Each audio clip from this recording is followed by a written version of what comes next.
"You look like a mess at the bottom, haha." Emma said that, and, while I was still on duty, she poured the can of beer she had onto my head and laughed loudly. "My name is John.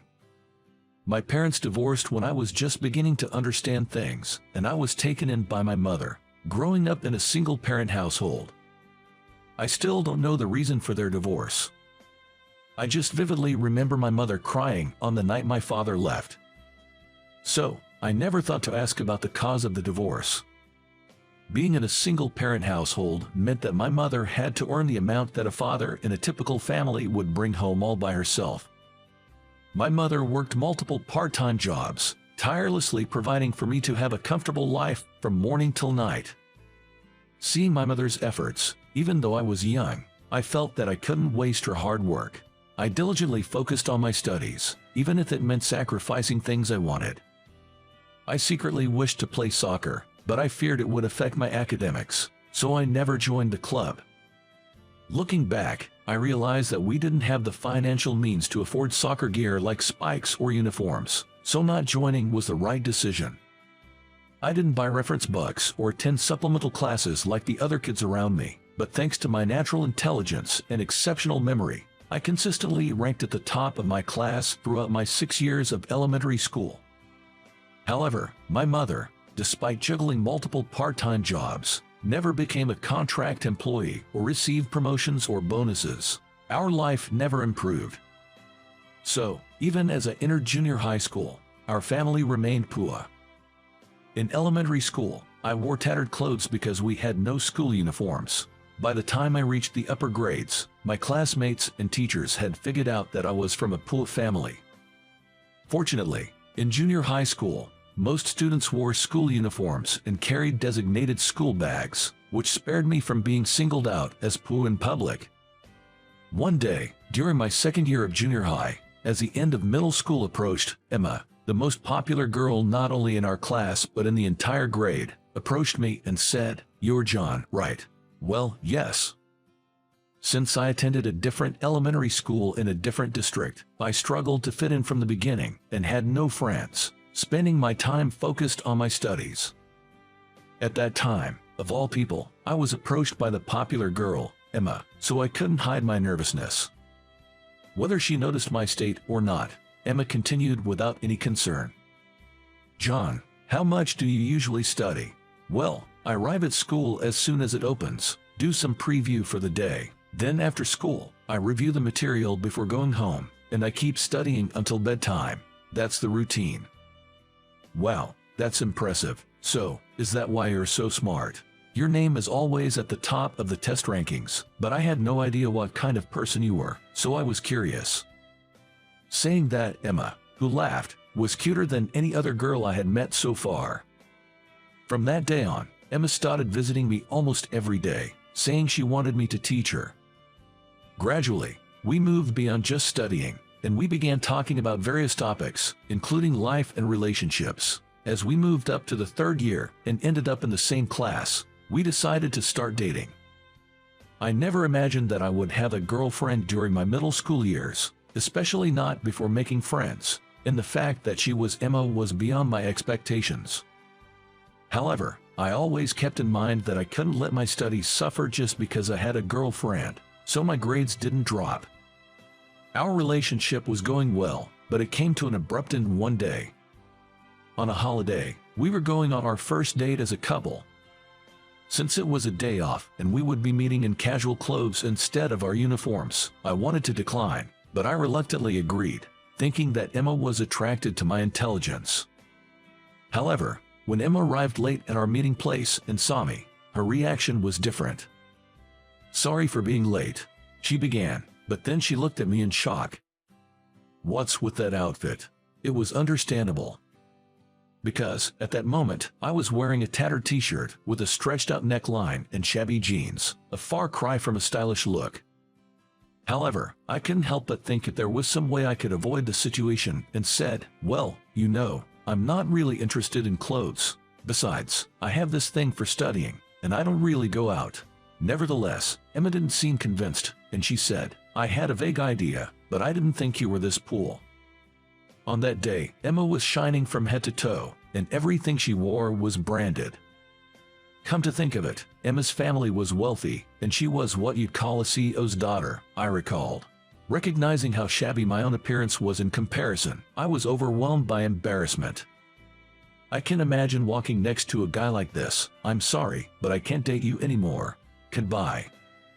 With those words, Emma walked away, and we broke up. Life at school after that was hell. Thanks to Emma, who was at the top of the social hierarchy, my family's poverty was exposed to the entire grade. But that wasn't the worst part. With Emma targeting me as her enemy, people around her began to follow suit, mocking me and eventually subjecting me to considerable harassment and exclusion. According to Emma, it was payback for her humiliation. By looking down on me, the top student in the grade, she aimed to elevate herself and maintain her own status. However, I found it terrifying how her act of revenge escalated to involve the entire grade. The harassment I endured was relentless and took various forms, such as Emma opening windows wide, saying, "The air gets bad when John is around," hiding my textbooks and indoor shoes, and mocking me with comments like, "Did you lose them? Well, just buy new ones. Oh, it's sorry, my bad. You can't afford it, can you?" The list of harassment was endless. And it continued until graduation. Despite the challenging circumstances, the reason I kept going to school without giving up was my determination not to waste my mother's efforts. So, I focused even more on my studies, determined to protect my position as the top student, and I maintained that position by a wide margin. So, with that in mind, I occasionally gave myself a pep talk to overcome my fears and somehow managed to graduate. After graduation, while I did have the desire to go to high school and continue my studies, I thought that pushing my mother any further would eventually take a toll on her health. So, I abandoned my desire to study and decided to work as an employee at a hotel. My workplace was a well-known luxury hotel, and thanks to my mother's connection with the hotel's president, I was given the opportunity to work there, despite having only completed middle school. Mr. Smith, the CEO, was an exceptionally capable individual who not only managed this hotel, but also several others. Furthermore, he was incredibly strict. This wasn't because I was still a child with only a middle school education. It was Mr. Smith's management philosophy and the key to his success, as the senior employees explained. So, no matter how much I was scolded, I continued to work without getting discouraged. Being a luxury hotel, there was a lot to learn, especially regarding guest etiquette. However, with everything drilled into me, I gradually stopped receiving scoldings. John sure has a good memory, right, Mr. Smith? If he couldn't handle this much, he wouldn't even be worth considering. No matter how much I grew, Mr. Smith never once praised me. However, I remained determined to redirect the passion I had devoted to my studies into my work and dedicated my entire life to it. Sometimes, I made mistakes, and I faced shouts from other employees, but I never backed down and wholeheartedly embraced the challenges. One day, when Mr. Smith and I were standing at the front desk together, he muttered as if to himself, "Maybe we should start another hotel." Hearing that, I silently thought that I should learn from his spirit of taking on new challenges and resolve to work even harder. And so, 15 years passed, and it was my 30th birthday. As I stood at the front desk, Emma entered through the hotel's automatic sliding doors, with a man by her side. While there was a possibility they were married given their ages, I couldn't see any ring on Emma's left ring finger, so the man was likely her boyfriend. As Emma approached, my heart raced, and my forehead broke into a sweat. Finally, they reached me. "Hey, isn't that John?" "Oh, Emma, it's been a while. I can't believe you're working here, you, who was so poor and only had a middle school education." With those words, just like in the past, Emma mocked me and then boasted about her boyfriend, who was an elite employee at a large company and had an annual income of $200,000 as they checked in. Although I had to carry the guest's luggage to their room, I did so reluctantly without showing any emotion on my face. I endured a stream of insults on the way but pretended not to care. Meeting Emma and being reminded of my unpleasant past on my birthday was truly disheartening. Even though I was at work, I couldn't help but feel a little down, and my concentration wavered. Several hours later, during my break, Mr. Smith came into the break room and said he wanted to talk. After the break, when I returned to work, Emma appeared in the lobby again. Blushing and with slightly unsteady steps, it was clear that she had been drinking somewhere. That is typical Emma. I knew that dealing with her would be even more troublesome if she got drunk. Sitting heavily on the sofa in the lobby, Emma, holding a can of beer in her right hand, took a swig and then, upon spotting me, started to meddle as usual. "So, I wanted to ask, how long have you been working here?" "Since right after middle school." "Huh, that explains why nobody talks about you. I was actually looking forward to gossiping about you and your family in high school." "Haha, stop it." All I could muster was a dry smile in response. I didn't want to chat too much since I was on duty, and even though I knew her, I wished she would just go away. Still, Emma seemed intent on venting her frustration that had been pent up for 15 years, and she didn't let the conversation drop. If I had known a lowlife like you worked here, I wouldn't have stayed. This is the worst. Why are you at the front desk? You're more suited to be a cleaning staff." I thought Emma wouldn't stop even if other guests came, so I left the front desk and approached her. "Please keep your voice down. There are other guests around." "What? Why should I listen to you?" The next moment, Emma stood up and, saying "You don't deserve to wear such a nice uniform," poured her half-finished beer over my head. "There you go. A ragged look suits the likes of you." Emma laughed loudly. She looked just like a witch. Seeing this, other employees hurried over to me. But I stopped them. "I'm fine." "But you're soaking wet." "Yeah, I'll go change real quick."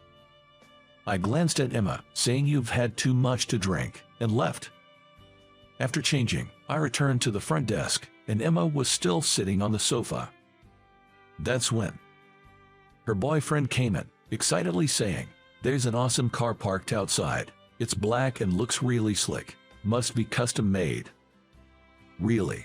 I won't be surprised unless it's a luxury car. My dad has tons of them." They bantered, looking outside through the automatic doors. Then, several men in suits got out of the luxury car.